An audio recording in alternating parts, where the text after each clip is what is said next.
Yuka. So amid a political crisis, as we've been reporting, the French Prime Minister made a major concession today, pledging to suspend Emmanuel Macron's signature pension reform. Tell us a little bit more. Well, the Prime Minister proposed suspending the implementation of the controversial reform until after the next presidential election. Now, under the law passed in 2023, the legal retirement age has been gradually raised from 62 to 64. It will now be frozen at the current 62 and 9 months. The duration of a worker's contribution period will also remain unchanged until January of 2028.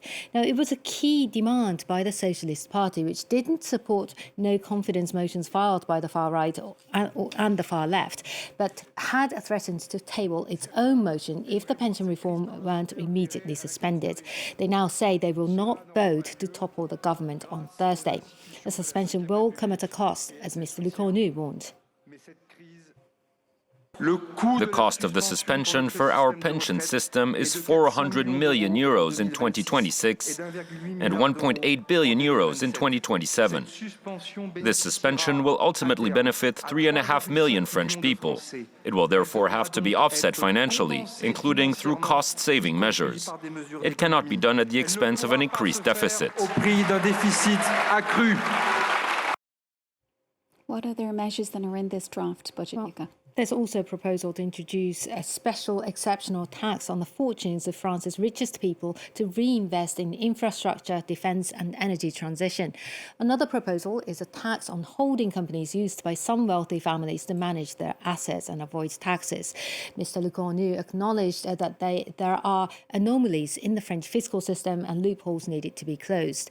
A 20% minimum tax introduced this year on high earners will be extended through next year, and a profit surtax imposed on top of a corporate tax for some 400 large companies will also be extended for another year, but at half the rate.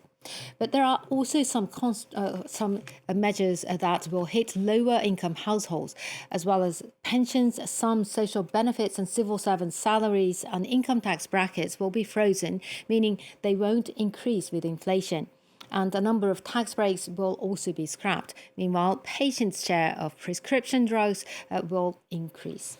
These cost-cutting plans, so they are less drastic than the previously proposed budget. Yes, it was so drastic that it led to the collapse of the previous government. The new budget sets the deficit target at 4.7% of GDP, down from this year's 5.4%. But the Prime Minister suggested it could go up slightly in the negotiations as long as it's kept under 5% of GDP.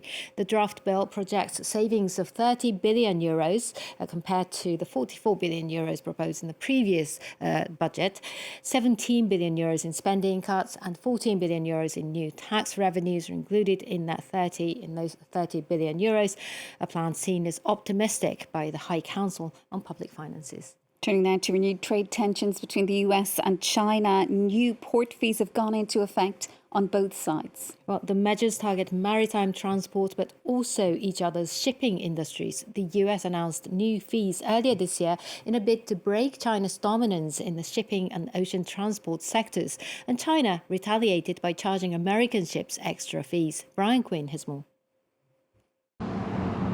No safe harbor from the US-China trade war. The two countries are now collecting port fees on each other's maritime shipping vessels, adding significant costs to the firms that transport everything from consumer goods to oil and gas. Earlier this year, Washington unveiled new charges on China-linked ships entering US ports, part of an effort to boost the American shipbuilding sector and break China's grip on it. Beijing says its new port fees are a natural response. The U.S. measures are unilateralist and protectionist, with distinctly discriminatory overtones. China's countermeasures are necessary defensive measures, unavoidable to safeguard the legitimate rights and interests of Chinese industries and enterprises. The U.S. fees of $50 per ton of cargo arriving via Chinese ships came after a 2024 trade investigation that labeled China's dominance in the maritime transport sector a threat to U.S. businesses.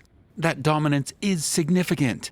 In 2024, China's shipyards produced more than half the world's gross tonnage, nearly double that of its nearest rival, South Korea. The U.S., meanwhile, though a leader in naval and defense shipbuilding, made up not even 0.1%. American firms, though, have been building closer ties with South Korean ship makers in a bid to break China's grip on the market. 5 such U.S. companies were hit with Chinese sanctions on Tuesday. China's port fees are structured to largely match the U.S.'s and are set to rise over time. Analysts estimate that large ships carrying bulk cargoes could be charged some $3 million in port fees as of today. That could rise to more than $10 million by 2028. Brian Quinn with that report, and that's it from the business desk. Thanks so much for all of that.